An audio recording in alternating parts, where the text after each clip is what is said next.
நேற்று test வைக்கிறாங்கன்னா leave போட்டாங்க. நேற்று டெஸ்ட்டே வைக்கல, இன்னைக்கு தான் டெஸ்ட் வைக்கிறேன்னு டீச்சர் சொல்லிட்டாங்க. நேற்று ஜாலியாக இருந்தது. அப்படியாடா, அது தெரியாமல் நேற்று லீவ் போட்டேனாடா, இன்னைக்கு போட்டிருக்கலாமோ? ஏன்டா மணி, அப்படி நீ படிச்சுட்டு வர மாட்டேன், லீவ் போடுறதுல தான் குறியாக இருப்ப. டே திபி, நானும் ஒன்றும் படிக்காமல் வந்துட்டேன்டா. நானே 2 நாள் லீவ் எடுத்துட்டேன்ல, என்ன பண்ண போறேன்னு தெரியல. நீ எழுதுனா எனக்கு காமி. கவிதா, நீ படிச்சிட்டடி டெஸ்ட்டுக்கு, நான் எதுவுமே படிக்கலடி, எனக்கு காமின்னா நான் பக்கத்தில் உட்கார்றேன். இல்லடி கிளம்பு, நானே அவ்வளோ படிக்கல, இப்போதான் படிக்கலான்னு இருக்கிறேன். வா, நீ நானும் படிக்கலாம். ஏய் கீர்த்து, இன்னும் அமைதியாக உட்காந்துட்டுக்கிறேன், சாப்பிட்டியா? இதுதான் எனக்கு தேவையாடா, கம்முன்னு இருக்குது விட்டுட்டு கீர்த்தா கீர்த்து. கவி, இன்னைக்கு என்ன சாப்பாடு எடுத்துகிட்டு வந்த?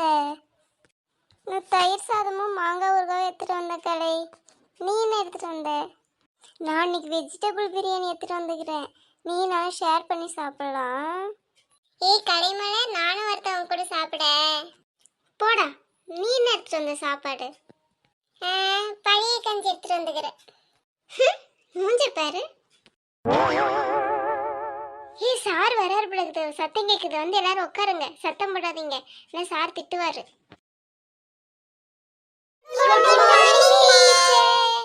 Good morning student. இன்னைக்கு சார் லீவ் ஆஃப் டே, நான் தான் இன்னைக்கு உங்களுக்கு கிளாஸ் எடுக்க போகிறேன், அதனால எல்லாம் சைலண்ட்டாக இருக்கணும், ஓகே? டே தேவி, சார் வரலேண்டா, மேம் டெஸ்ட் வைப்பாங்களா? தெரியலடா மணி, நானும் தான் எதுவும் படிக்காமல் வந்துக்கிறேன். கம்மனி டீச்சர் பார்த்தாங்கன்னா அப்படி திட்டுவாங்க. ஸ்டூடெண்ட், நேற்றே டெஸ்ட் எழுதலை, நீ கன்ஃபார்மாக என் பீரியடில் டெஸ்ட் இருக்குது, ஓகே? ஓகே மணி, பிரியன், ஏன் நேற்று லீவு 2 பேரும்? எழுந்துருங்க. பிரியன், நீ 3 நாளாக லீவ் எடுத்துட்ட, ஏன் என்ன காரணம்? லீவ் லெட்டர் தரலை. மேம், 1 நாள் தலைவலி மேம், 2 நாள் கால் வலி மேம், அதான் மேம் லீவ் எடுத்துட்டேன், லீவ் லெட்டர் எழுதி தந்துடுறேன் மேம். அது என்ன 1 நாள் தலைவலி லீவு, 2 நாள் கால் வலி லீவு? தலை 1 தான் மிஸ், ஆனால் கால் 2 இருக்குதுல்ல மிஸ். மணி, உனக்கு என்னப்பா லீவு? நீ என்ன காரணத்தை சொல்ல போற? மிஸ், ஃபீவர் மிஸ், அதான் மிஸ் லீவு, நான் லீவ் லெட்டர் கொடுத்துட்டேன் மிஸ். உட்காருங்க 2 பேரும், எதனா ஒரு காரணத்தை சொல்லி லீவ் எடுக்க வேண்டியது. சரி பசங்களா, எல்லாம் கவனிங்க. நம்ம உயிர் வாழ்வதற்கு ரொம்ப தேவையான ஆக்சிஜன் 1773 தான் கண்டுபிடிச்சாங்க, ஓகே? நல்ல வேலை மிஸ், நான் அதுக்கப்புறம் தான் பிறந்தேன். அதுக்கு முன்னாடியே பிறந்திருந்தேன்னா ஆக்சிஜன் இல்லாமல் செத்து போயிருப்பேன். ஸ்டூடெண்ட், உங்க தேசப்பட்டு நிரூபிக்கும்படியா இது வரைக்கும் நீங்க என்னென்ன செஞ்சீங்கன்னு ஒவ்வொருத்தரா எழுந்து சொல்லுங்க. மிஸ், நான் இது வரைக்கும் அயல்நாட்டு பொருட்களை வாங்கினதே இல்லை மிஸ். மிஸ், நான் வெளிநாட்டு திரைப்படங்களை பார்த்ததே இல்லை மிஸ். போதும் போதும், உட்காருங்க. சரி, இப்போ ஒரு கல்லை நம்ம மேலே தூக்கி போட்டாலும் அந்த கல் ஏன் மீண்டும் பூமியை நோக்கி வருகிறது? மிஸ், எனக்கு தெரியும் மிஸ், நம்மளை யார் தூக்கி போட்டாங்களோ அவங்க தலைமையில விழுத்து தான் மிஸ் வருது.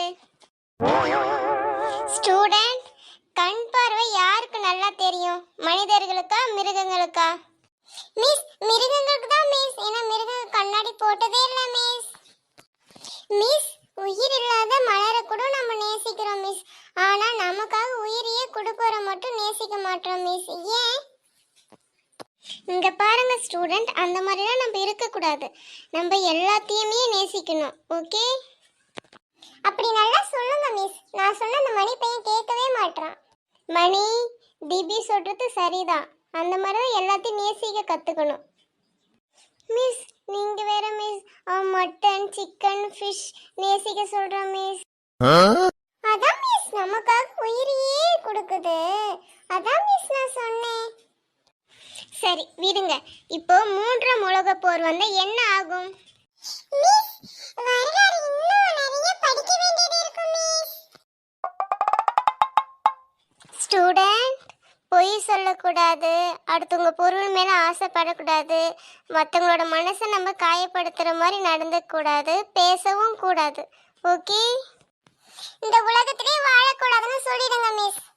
உங்களுக்குலாம் பாடம் எடுக்கிறதுக்கு பதிலாக நான் எருமாட்டை மேய்ச்சிட்டு போகலாம்.